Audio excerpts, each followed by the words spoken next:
हमने जो ये इलीगल फॉरेनर्स के अगेंस्ट हमारा विजिलेंस है, जो उसको लेकर हमारा अलर्टनेस है, उसको हमने अभी काफ़ी इंटेंसिफाई किया है। हमने एक स्पेशल ड्राइव चलाया है ताकि हम इस डेटा को यूज़ करके हमारे एफर्ट्स को टारगेट कर सकें। एक कैटेगरी ऑफ फॉरेन नेशनल्स हैं जो इंडिया में एंट्री ही इलीगल तरीके से कर रहे हैं। जिन राज्यों का बांग्लादेश से सीमा लगता है और अभी तक प्राइमा फेसी ज़्यादातर वेस्ट बंगाल के थ्रू इलीगली इंडिया में एंटर करके फिर आते हैं। हमने जो ये इलीगल फॉरेनर्स के अगेंस्ट हमारा विजिलेंस है, जो उसको लेकर हमारा अलर्टनेस है, उसको हमने अभी काफ़ी इंटेंसिफाई किया है।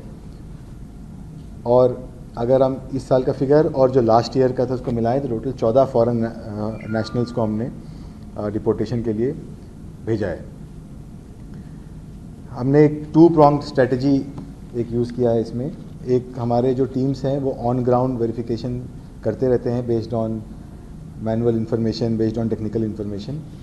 उसके अलावा जो हमें अच्छा रिज़ल्ट मिल रहा है वो यूज़ ऑफ डेटाबेसेस के थ्रू है। जो डेटाबेस अवेलेबल होता है कि कौन से फॉरेनर्स इंडिया में एंटर किए हैं, वो कहाँ कहाँ पर रहे हैं, उन्होंने अपना मूवमेंट कहाँ कहाँ किया है, तो अलग अलग पॉइंट्स से डेटाबेस अवेलेबल होता है। और अगर वो ओवरस्टे कर रहे हैं या उनका वीज़ा वैलिडिटी नहीं है, उसके बाद भी वो इंडिया से एग्ज़िट नहीं किए हैं, तो ये डेटा भी अवेलेबल होता है। तो इसको यूज़ करके हमने एक स्पेशल ड्राइव चलाया है ताकि हम इस डेटा को यूज़ करके हमारे एफर्ट्स को टारगेट कर सकें। जो स्पेसिफिक प्रॉब्लम एरियाज़ हैं या जो स्पेसिफिक हॉटस्पॉट कोई ऐसा डेवलप हो रहा हो तो हम उस पर टारगेट कर सकें। तो इसी 2 स्ट्रैटेजी हमने 2 pronged स्ट्रैटेजी अपनाते हुए ये बांग्लादेशी नेशनल्स का डिपोर्टेशन करवाया है। मैं अभी जो पकड़े गए केसेस हैं उसका कुछ विवरण दे देता हूं, तो उसमें आपको ये भी क्लियर हो जाएगा कि उनके क्या मॉडस ऑपरेंडी हैं और क्या उनके तरीके थे। जो एक कैटेगरी ऑफ फॉरेन नेशनल्स हैं जो इंडिया में एंट्री ही इलीगल तरीके से कर रहे हैं, जो without any visa, without any valid documents India के अंदर एंटर कर रहे हैं इलीगल तरीके से। जो ख़ास करके अगर हम बांग्लादेश की बात करें तो जिन राज्यों का बांग्लादेश से सीमा लगता है और अभी तक प्राइमा फेसी ज़्यादातर वेस्ट बंगाल के थ्रू इलीगली इंडिया में एंटर करके फिर आते हैं। जामा मस्जिद थाने के एरिया में इसी तरह एक मोहम्मद ईमान हुसैन नाम के बांग्लादेशी सिटीज़न को हमने आइडेंटिफाई किया। वो 41 ईयर्स का है। वो इंडिया में इलीगली एंटर किया था एक एजेंट के थ्रू, और पूछताछ में बताया कि 13,000 रुपये एक एजेंट को दिया था बांग्लादेश में, और फिर वो वहाँ से बॉर्डर क्रॉस करके और फिर ट्रेन पकड़कर दिल्ली आना हुआ। और पूछताछ में सामने आया कि वो काम के लिए ढूंढ रहा था यहाँ पे, और उस सिलसिले में जो जामा मस्जिद एरिया में जहाँ पे कि काफ़ी सारे लोग वहाँ पे रैन बसेरा वगैरह में भी रहते हैं, और उस तरह से जब वहाँ पे रह रहा था तो हमें ड्यूरिंग द वेरिफिकेशन ड्राइव हमें ये पता चला, और फिर हमने वेरीफाई किया, आइडेंटिटी एस्टैब्लिश किया, बांग्लादेश का एग्जैक्ट एड्रेस एस्टैब्लिश किया, और फिर हमने FRRO को प्रोड्यूस किया जिन्होंने उसको डिटेंशन सेंटर भेज दिया डिपोर्टेशन के लिए। दूसरा केस है एक मोहम्मद शर्मीन परवेज़, 43 ईयर ओल्ड, जो बांग्लादेश का ही रेसिडेंट है।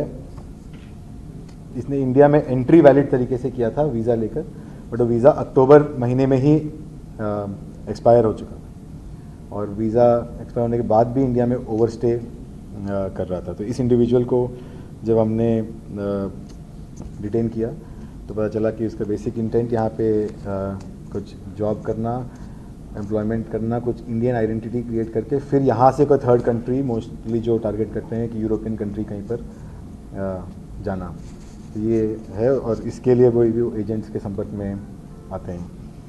उसके बाद हमने 7 और लोगों को नबी करीम थाने के एरिया में, एक आरा कशां रोड है जहाँ पे एक गेस्ट हाउस है, उस गेस्ट हाउस से हमने इन 7 लोगों को डिटेन किया है। ये लोग इस गेस्ट हाउस में रह रहे थे और इनके पास भी वैलिड वीज़ा नहीं था।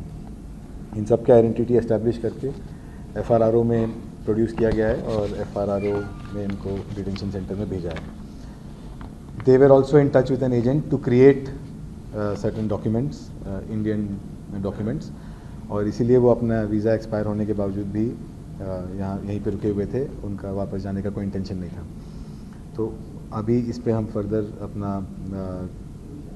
इन्वेस्टिगेशन कर रहे हैं और कुछ लोग हमारे रेडार पे हैं। इसके अलावा जैसे मैंने बताया 2024 में भी 5 विदेशी नागरिक हमने डिपोर्टेशन के लिए भेजा था, जिसमें 4 बांग्लादेशी थे और 1 ईरानियन नेशनल था।